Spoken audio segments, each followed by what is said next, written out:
Comprendiendo el misterio de la Navidad como el misterio de la humildad que tiene que encarnarse en nosotros, pasamos ahora a los misterios de la infancia de Jesús. Y tenemos que ver unos, básicamente, que es la circuncisión y la epifanía. Ya lo vamos a comprender. Cuando hablamos de la circuncisión, nosotros tenemos que hablar pues de los datos básicos. La circuncisión pues se dio al 8º día. La circuncisión que presentaba, la circuncisión era una inserción en la descendencia de Abraham, en el pueblo de la alianza. Era la marca de entrar en el pueblo de la alianza y también de estar sometido a la ley, o sea, es decir, de cumplir la ley. ¿Qué indica también? Indica también una consagración al culto de Israel. O sea, es decir, las personas se circuncidaban y participaban durante toda su vida pues del culto, lo podían hacer. Ahora, ¿qué significa el tema de la epifanía? La epifanía, como tal, la traducción es manifestación, y manifestación de Jesús como Mesías de Israel, como aquel ungido que tenía una misión especial en Israel, como aquel ungido hijo de Dios, salvador del mundo. Esa era su misión. ¿Dónde encontramos eso? Pues nosotros encontramos, varias epifanías en la vida de Jesús. Una, pues la podemos encontrar en la adoración que le hacen los magos de Oriente. Unos sabios venidos de lejos llegan a adorar al rey, a un rey. Es decir, la comprensión de la salvación se abre no solamente al pueblo de Israel, sino se abre a todos los pueblos. Y todos los pueblos que tienen una actitud humilde ante la verdad que se les revela. Tal vez los magos tal vez no tenían la comprensión de un salvador como lo tenía el pueblo judío, pero sí tenían una actitud de humildad ante la verdad que se les ha revelado, y esa verdad los llevó a la adoración de Jesús.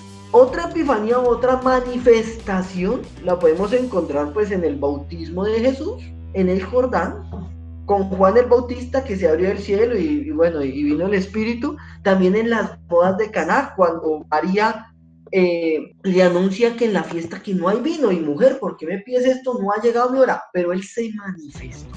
Entonces, ¿qué son las epifanías? Son manifestaciones. Nosotros vamos a centrarnos ahorita, lo que estamos hablando en cuanto a la infancia de Jesús. Vamos a hablar sobre la circuncisión, vamos a hablar sobre la presentación también en el templo, vamos a hablar sobre la huida de Egipto. Otro misterio, la presentación de Jesús en el templo. Si bien es cierto que todo niño judío tenía que ser presentado al templo, todo primogénito le pertenece al Señor, por eso era presentado al templo. Nosotros tenemos que acordarnos que Simeón y Ana lo reconocieron como Mesías, como luz de las naciones y gloria de Israel, y a la vez como un signo de contradicción. ¿A qué nos referimos con esto? Nosotros tenemos que recordar aquel pasaje que se encuentra en Lucas. Es un diálogo básicamente entre Simeón y Ana y la Virgen María.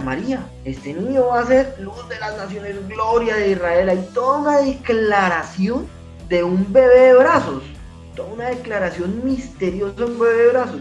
Y curioso signo de contradicción, porque a ti una espada te atravesará el pecho y el corazón, es decir, pasará por unas circunstancias que serán dolorosas para ti. ¿Pero por qué? Porque iban a ser dolorosas para él.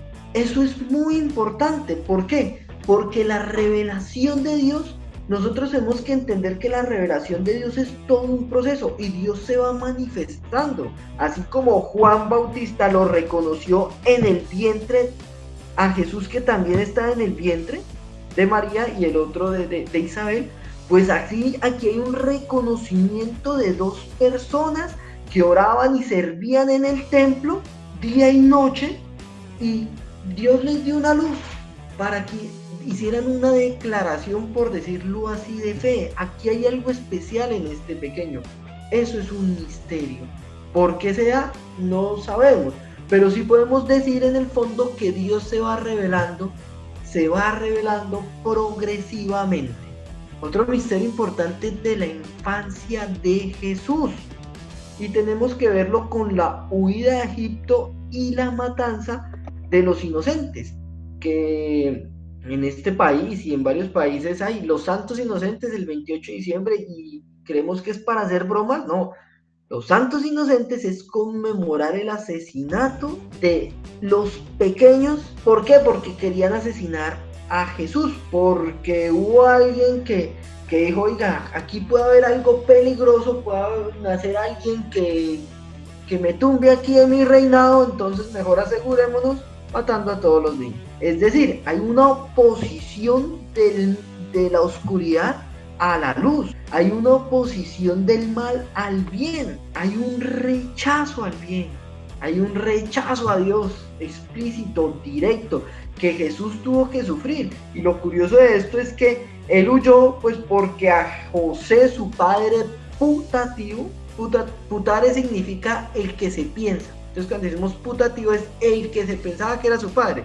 Nosotros sabemos que la fecundación de María pues es gracia del Espíritu Santo, es el toque de Dios mismo, no es por intervención humana. Entonces José, su padre putativo, tuvo un sueño en el cual el ángel le dijo, huye, y le dijo, y vete por tal lado, y huyeron. Jesús, tal vez uno de los desplazados más inocentes que podemos encontrar en los textos de la revelación, en las escrituras. Toda la vida de Jesús tenemos que verla también como un signo de persecución. A él lo aclamaban en un lado, pero en otro lado lo sacaban corriendo. En unos lados lo querían y en otros lados le decían, vete de aquí. Entonces, esos signos de persecución también los vive la iglesia, también los vive quienes siguen a Jesús. La vuelta a Egipto, el regresar a Egipto, ¿qué significa?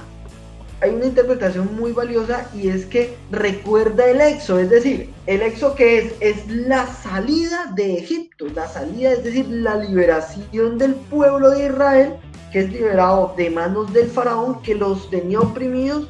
Jesús va a Egipto huyendo, perseguido, y sale de Egipto. Y esa salida de Egipto es como nuevamente recapitular la salida salvífica del pueblo de Israel. Y entonces ya está, esa salida salvífica ya no está en cabeza de Moisés, bajo la dirección que estaba de Dios, sino está en cabeza de Jesús mismo. Entonces Jesús mismo se muestra como el liberador del pueblo de Israel.